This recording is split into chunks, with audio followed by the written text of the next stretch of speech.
Hello, everyone. This is Rick with the Cyber Pro podcast.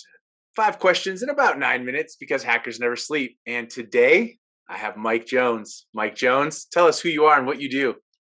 My name's Mike Jones. I'm the Haunted Hacker, and I do a little bit of everything: screenplay writing, and pen testing, and blue teaming. All of it, really. Now, you mentioned you're the Haunted Hacker. You have your own podcast. You have a rich history of being both awesome, loved, and sometimes hated. What does that feel like for you today? Now that you've kind of gotten more settled in your life.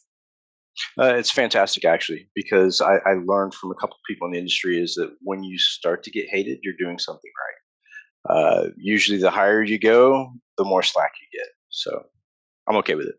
That's great. So tell me why you love being really not just a cyber expert, but one of the most renowned cyber folks that I many people know. It's different because I don't see myself that way, Okay. and I never have. I just do what I enjoy, and I love meeting new people. So it's been good. What do you think is the reason you love this industry so much? Well, it started out because I didn't have to deal with people that much.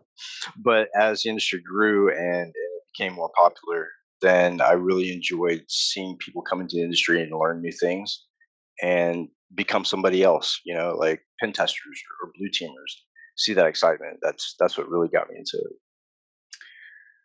We hear that cybersecurity is a top concern, and I do the air quotes right because it's in every newspaper, it's in every article that we see. But what does cybersecurity as a top concern mean to you? But is it really? I mean, yeah, I guess so. It is a top concern, but there's little action behind that concern as far as the government goes and regulation industries and stuff like that.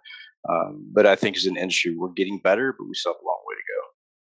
Do you think that it's a top concern simply because it really revolves around the big issues that we're seeing, right? I mean, I know every day somebody's getting hacked or somebody's getting, oh, I lost my password and somebody has it.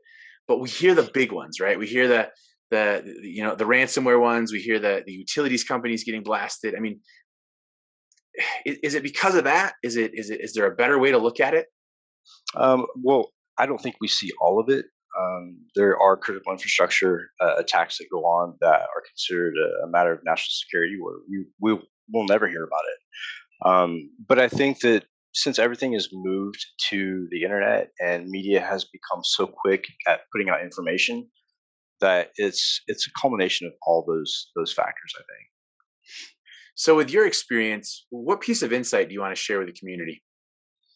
Well, I always tell people to be who you are, be genuine. There's going to be people who like you and people who don't like you. And does that really matter? I am who I am, and I do what I can for other people. I didn't get to where I'm at because I was just placed here. So, working hard and sticking to it and doing as much research as possible, learning new tricks, is where you get your progress from, not other people's shoulders. Well, Mike, it's been interesting just hearing you talk, right? I mean, people know your pedigree, and you could probably hop on here and talk about ones and zeros all day, but you haven't. You've talked about human and humanity. Why is it so important that humanity is the reason that we look forward to fixing the cybersecurity issues? Because the humanity that we used to have, like look back to the 50s, used to be rich humanity, and people cared for each other. I mean, I have to be honest. In the world today, the humanity really sucks, and people have become numbers, and people have become expendable, and employees, and not people. I want to get back to where we actually look at each other and value each other as human beings. So, if you could give a piece of advice for someone starting out or getting into the cybersecurity world or wanting to become, in this profession, what would you give them from a human standpoint? And what do you think they need to know technically to know that they're ready to move forward and grow? I think the best thing I can tell people, and this is what I did, was find somebody in the industry that has what you want, the type of person you want to be, and in the career field that you want to be in, and latch onto them. For me, it was people like Chris Roberts, Rob Eshmd, and Tom Ryan that I latched onto, and we're peers now. As far as technically and knowing when you're ready to progress, I think that time will come.